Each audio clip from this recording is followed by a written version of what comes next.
In Tallahassee passed a number of other measures that are inspired by people here in North Central Florida. And TV 20's Ruel Flood joins us live in the studio. Ruel, tell us about the local bills heading to the governor's desk. Well, Page Dave, with unanimous approval in the State House, the Rex and Brody Act is changing how Florida public records laws for child victims of domestic violence work.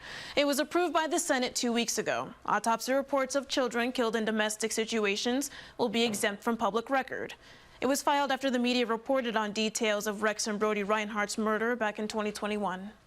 Because of our public records gets those pictures, the photographs, the descriptions, the videos, and they place them online.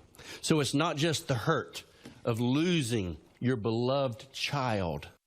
HB 779, or Ava's Law, also passed in the House. Now, this proposal would give a judge the option to defer prison time for convicted pregnant women for up to 3 months after they give birth. I know this bill is now entitled Ava's Law, but my freshman year, I filed this bill in 2021. So that was the first of the year. In August, Ava passed away. If we would have passed this bill then, we could have possibly saved her.